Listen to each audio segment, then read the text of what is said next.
Brálam hain trána gceist boards was had been nach raich leis agus tá sé aontach was had colúd arán agus chulna san áit agus sa glob híoch le chéile.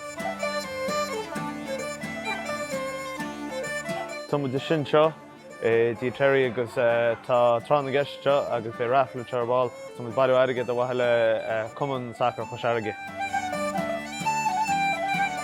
Sé intach éonúir a bhís rud cinn agraí thar timp na háte tá na pobl lug le chéile. Sé sin le feiceáil nach tá muintear chun maras Chois Fharraige ionach a taú le chéile is cum cén cinál feachtas a bhís ar bun.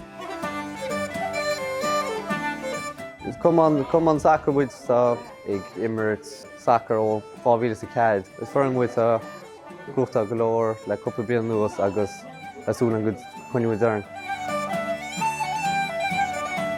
Díar coistem sa bhar mar beanna tí a nacht, so tá súl go mór ní me rá go bhhain bheith na báideach mu na ceistnaí an deachar. Tá go leor obair dinta acu le hén trána gceise chuir le chéile go ha me rá i dtíobh pebliacht agus cholamhórt agus na ceistnaí chuir le chéile. Ní rud éasca agus go mór nas tú gopur go bháin aimseach gaú sa síos agus coistíocht le chéile. Bhí fógra carthasú is Jack sa canteen Ross na rún. So for me amach faoin fógra sin agus start me tá me coní suas an bóthir. Yeah, maithim goil, maithim actually tá sé coid seantainna go hána leis trána gceisna, tá taithí go mna trána gceisna go háirithe sa pubs. So yeah, maithim go máth faoin na coid seantainna tugainn.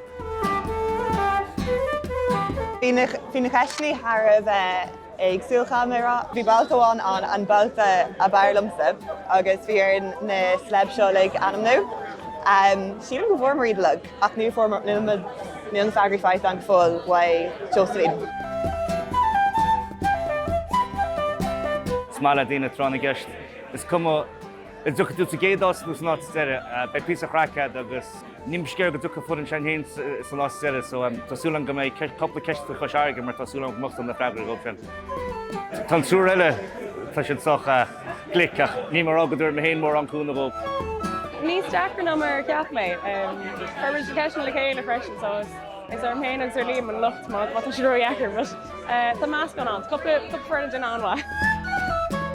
Tá gáir an chuna angáir le chéile. Barad sé agus barad cethir. Bhrálam héin mar charlach mach muid an am páircimh ain gan héin. Sin an rud is mústói tá duna éimní go chulaganna ain nach mach áisian í ain.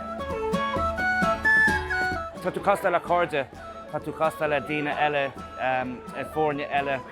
Duna cárde stói I fud na gaiileh náíre agus sinna fá go mé héin stói ggéir bheith baintach leis. Bháil an Cumann níos mú fuair an óige bhain agus sói status premieráil freisin. Tá ripost gceist@gmail.com. Tá mas ggéir mé mus an stói fórne I bhunú ó faoi sé go sinseir. So má bhíon an ceistna a ggéan duine nó I ggéir a fud in na hosaí, féidir ó fáil deanghil na bhaile sin.